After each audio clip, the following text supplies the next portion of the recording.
In 2008, $700 billion disappeared in a single day. Not stolen, not lost in a fire, not wiped out by a natural disaster. Evaporated because the people who built the financial system had quietly filled it with something that was never real to begin with. 8 million Americans lost their jobs. 10 million families lost their homes. Retirement accounts across the country were cut in half overnight. The global economy contracted for the first time since World War II. And when it was all over, when the smoke cleared and the damage was counted, exactly 0 senior Wall Street executives went to prison. Not one. Here's what they told you. It was an accident, a market miscalculation, a perfect storm of bad timing and unforeseen risk. Nobody could have seen it coming. Here's what the evidence shows.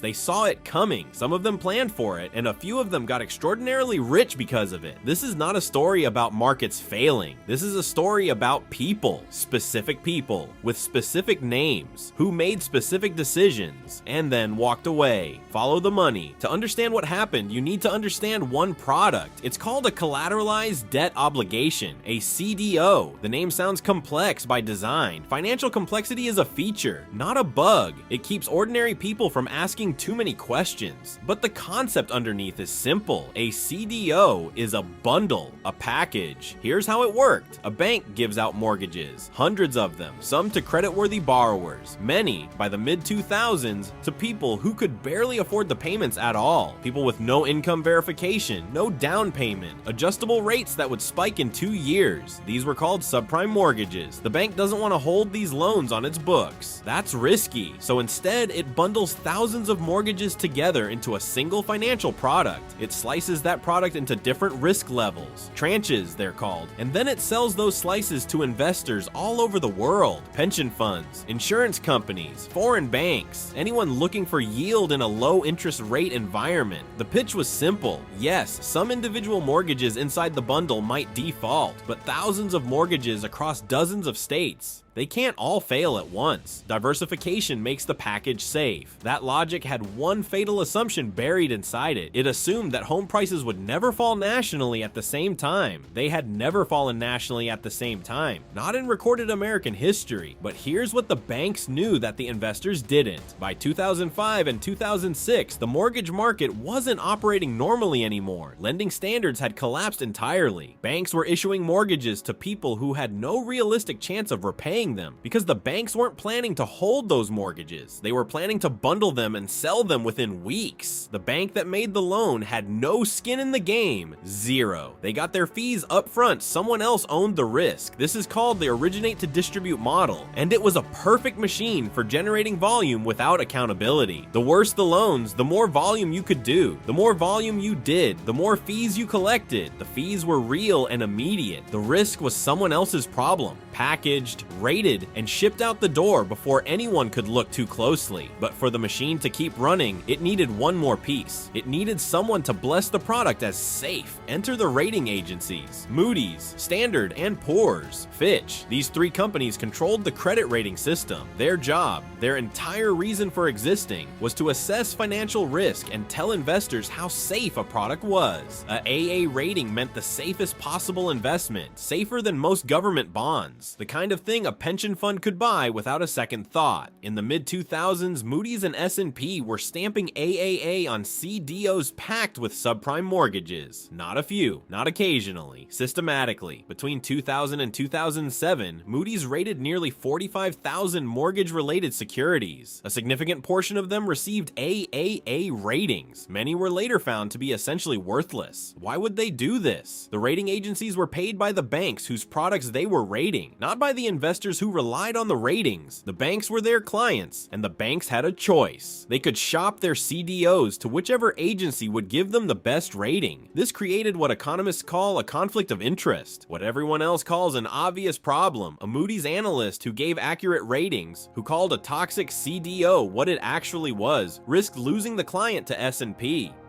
An analyst who gave the rating the bank wanted kept the fees coming. The incentive structure pointed in exactly one direction, and internally, people knew.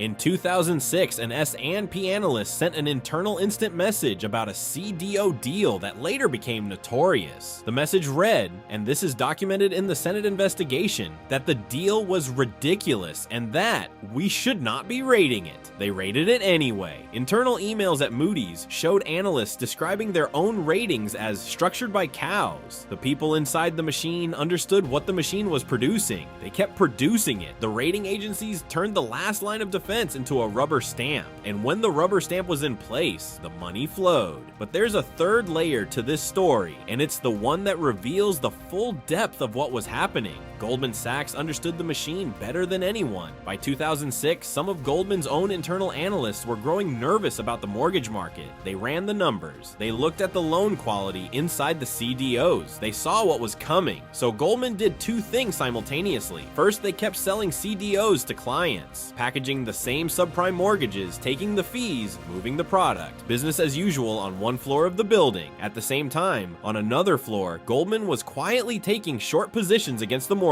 market. They were buying financial instruments, credit default swaps, that would pay out massively if the mortgage market collapsed. They were betting against the products they were selling. In 2007, as the market began to crack, Goldman's short positions generated approximately $4 billion in profit, while their clients, pension funds, foreign banks, institutional investors who had bought Goldman's CDOs in good faith were losing billions. Goldman was not alone in this. John Paulson, a hedge fund manager, worked with Goldman to create a specific CDO called Abacus 2007-AC1. That was designed to fail. Paulson selected the underlying mortgages. Goldman sold the product to investors without disclosing that the person who built the portfolio was simultaneously betting it would collapse. Goldman later paid $550 million to settle SEC fraud charges related to Abacus. $550 million sounds large. Goldman's revenue that year was over $45 billion. The fine was roughly 1% of annual revenue, less than 2 weeks of earnings. There were no criminal charges.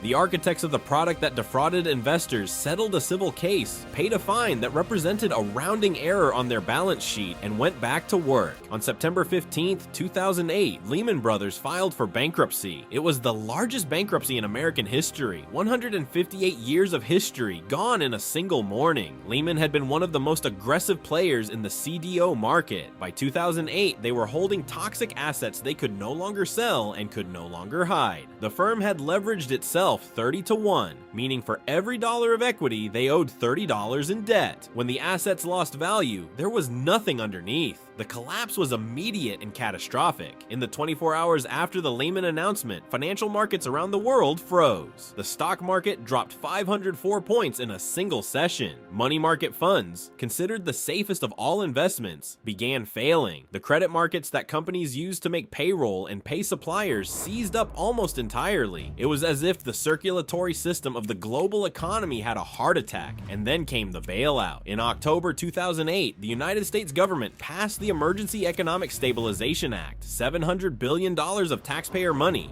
the Troubled Asset Relief Program, known as TARP, deployed to stabilize the financial system. The banks that had built the machine sold the toxic products, taken the fees, and in some cases bet against their own clients. Those banks received the money. Goldman Sachs received $10 billion. Morgan Stanley received $10 billion. Bank of America received $45 billion. Citigroup received $45 billion. AIG, the insurance company that had sold hundreds of billions of dollars in credit default swaps it could never pay out, received $182 billion. The argument was the same argument it always is. These institutions are too big to fail. If they collapse, the damage to ordinary people would be even worse. That argument was probably correct. The bailout, in the narrow sense of preventing complete systemic collapse, likely worked, but the bailout came with almost no conditions. Executives kept their jobs. Bonuses were paid in 2008 and 2009 using bailout money. The Department of Justice investigated but brought no senior criminal charges against any major bank executive. The system that created the crisis was preserved, recapitalized, and handed back to largely the same people who had built it. And while all of this was playing out, while 10 million families were losing their homes, a small number of people who had seen it all coming were quietly counting their winnings. Michael Burry was a one-eyed physician turned hedge fund manager in California. Sitting in his office in San Jose in 2005, he did something almost no one on Wall Street was doing. He read the mortgage data, the actual loan files, the specific terms inside the CDOs that everyone else was buying without looking at. What he found convinced him the entire market was going to collapse. He approached major banks and asked to buy credit default swaps on mortgage bonds, essentially insurance policies that would pay out if the mortgages failed. The banks were happy to sell. They thought he was insane. Burry's investors thought he was insane too. When the positions started bleeding money in 2006 and early 2007, they demanded their money back. Some threatened lawsuits. Burry refused to liquidate. He had done the math. He knew what the data said. In 2007, the mortgage market collapsed. Burry's fund made $2.69 billion. His personal profit, $100 million. Steve Eisman, Greg Lippman, the team at Cornwall Capital. Others had seen the same thing. Between them, the handful of investors who correctly identified the fraud inside the system made billions. Not because they were smarter than everyone, because they were willing to look at what was actually inside the box while everyone else was trusting the label on the outside. The label said AAA. The box was full of loans that were never going to be repaid. Here's what the 2008 crisis actually was. It was a system where incentives had been deliberately or negligently aligned to reward volume over quality, fees over accountability, short-term profit over long-term solvency. It was a system where the people responsible for checking the work, rating agencies, regulators, auditors, had been either captured by financial incentives or left deliberately underpowered. And when it broke, the people who built it walked away. The people who had nothing to do with it paid. That's not a market failure. A market failure is impersonal. This had authors. The question that should follow every financial scandal is the same question. Not how did the market fail, but who benefited from the failure? Who was positioned to profit? Who made the specific decisions that made the outcome inevitable? In 2008, those answers were available. They were documented in Senate investigations, SEC filings, and internal emails that became public record. The answers just didn't produce consequences. If you think 2008 was the last time a financial system was quietly loaded with risk that ordinary people would eventually pay for, you haven't been watching closely enough. The next video looks at exactly how much of that has already happened again.